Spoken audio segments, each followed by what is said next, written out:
Hi friends, my topic is regulation of mutual funds in India, presented by Raghunath Final MCom, Government First Grade College and PG Center Hebri. Let us start with introduction of mutual fund. Mutual fund is a trust that pool the saving of a number of investors who share common financial goal. The money thus collected invest in capital market instruments such as share, debenture and other securities.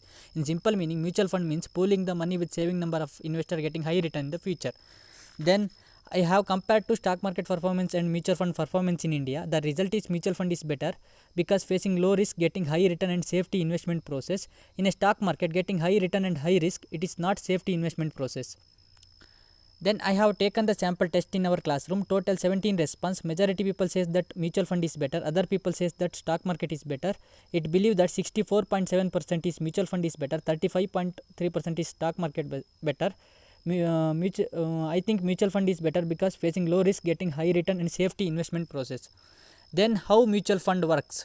Investor pool the money with fund manager. Fund manager invest in the security. Security generate the return. Investor ಅಂದರೆ ನಾವೆಲ್ಲ ಬರ್ತೀವಿ. ನಾವು invest ಮಾಡಿರೋ amount fund ಮ್ಯಾನೇಜರಿಗೆ ಹೋಗುತ್ತೆ. Fund manager invest ಮಾಡಿ ನಮಗೆ securities ಅನ್ನೋದನ್ನು allot ಮಾಡ್ತಾರೆ. ಆ ಸೆಕ್ಯೂರಿಟೀನ ಸೆಲ್ ಮಾಡಿದಾಗ ನಮಗೆ ರಿಟರ್ನ್ ಸಿಗುತ್ತೆ ಅಂತೇಳಿ. Various mutual funds in India HDFC mutual fund, ICICI Prudential mutual fund, Reliance mutual fund, Axis Mutual Fund, UTI Mutual Fund, Birla Sun Life Mutual Fund, Tata Mutual Fund and Franklin Templeton Investment and so on. On 24 February 2021, conducting webinar in Vijay Karnataka paper, there are two people share the experience. One is Nitin Bhaskar Rao sir, another one is Balaji Rao sir.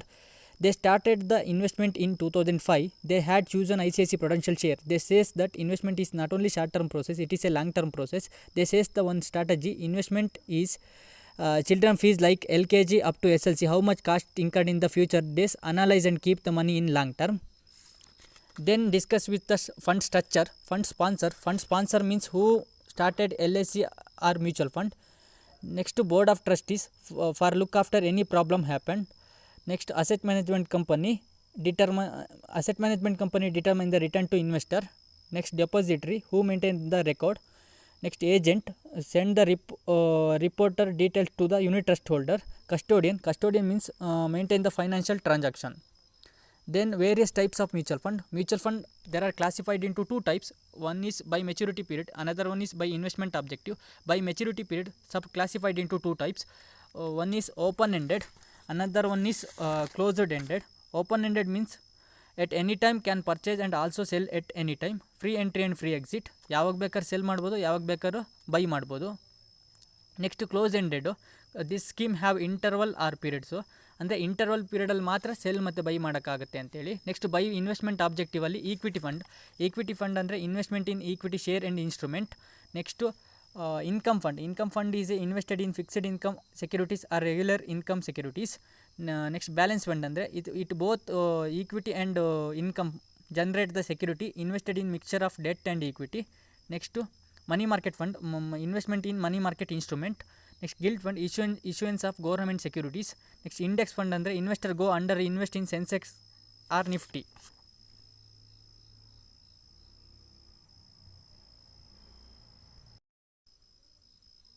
Then mutual fund regulation in India. First one is mutual fund are regulated by the Security Exchange Board of India. Security Exchange Board of India established in 1988 but legal power taken by the 1992. SEBI mutual ಫಂಡನ್ನು regulate ಮಾಡುತ್ತೆ ಅಂತೇಳಿ. In 1996 SEBI formulate the mutual fund in regulation.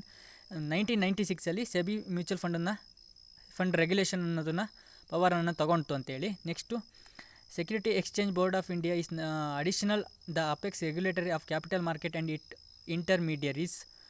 SEBI is not only controlled by the mutual fund, it is controlled by the capital market and other monetary transaction. The issuance and trading of capital market instrument also come under purview of SEBI. If any default and issuance and risk trading capital market instrument also come under purview with SEBI. Default ಮತ್ತು issuance ಅಥವಾ risk ಇರ್ಬೋದು ಅಥವಾ trading market ಇನ್ಸ್ಟ್ರೂಮೆಂಟನ್ನೆಲ್ಲ SEBI control ಮಾಡುತ್ತೆ ಅಂತೇಳಿ. Next along with SEBI mutual fund R regulated by the RBI, company act, stock exchange, Indian trust act and ministry of finance. SEBI ನಂತರ mutual ಫಂಡನ್ನು regulate ಮಾಡಿದ್ದು RBI, company act, stock exchange ಮತ್ತು Indian trust act ಮತ್ತು ministry of finance ಅಂತೇಳಿ. Next RBI act as A regulatory sponsor of bank sponsored mutual funds, especially in the case of fund offering guaranteed return. RBI regulatory body of bank sponsored by the mutual fund, especially in the case of fund offering guarantee return. ಯಾವಾಗ fund offering guarantee return ಸಿಗುತ್ತೆ ಅಂತೇಳಿ RBI ಗೊತ್ತಾಯಿತು, ಆಮೇಲೆ ಅದನ್ನ bank sponsor ಮಾಡ್ತು ಅಂತೇಳಿ. Next, in order to provide a guaranteed return scheme, a mutual fund need to take approval from the RBI. ಯಾವಾಗ guarantee return scheme ಅಂತೇಳಿ mutual ಫಂಡನ್ನ RBI sponsor ಮಾಡ್ತೋ, RBI bank ಯಾವಾಗ ಸ್ಪಾನ್ಸರ್ ಮಾಡ್ತೋ ಅವಾಗ approval ಮಾಡಿದ್ದು RBI ಅಂತೇಳಿ. Next, the ministry of finance act supervisor of RBI and SEBI the appellate authority under SEBI regulation. ಈ ಥರ guarantee return ಸಿಗುತ್ತೆ ಅಂತೇಳಿ ಸ್ಪಾನ್ಸರ್ ಮಾಡಿದ ನಂತರ RBI ಮತ್ತು ಸೆಬಿ ಅಪ್ರೂವಲ್ ಮಾಡ್ತು. ಆಮೇಲೆ ಮಿನಿಸ್ಟ್ರಿ ಆಫ್ ಫೈನಾನ್ಸ್ ಮತ್ತು RBI ಸೆಬಿ ರೂಲಿಂಗ್ಸ್ಗೆ ಫಾಲೋ ಮಾಡಬೇಕು ಅಂತೇಳಿ. Next, mutual fund can apply to the ministry of finance on the SEBI rulings. Mutual fund ಮತ್ತು ಮಿನಿಸ್ಟ್ರಿ ಆಫ್ ಫೈನಾನ್ಸು ಸೆಬಿ ರೂಲಿಂಗ್ಸ್ಗೆ ಬದ್ಧವಾಗಿರುತ್ತದೆ ಅಂತೇಳಿ. Thank you one and all.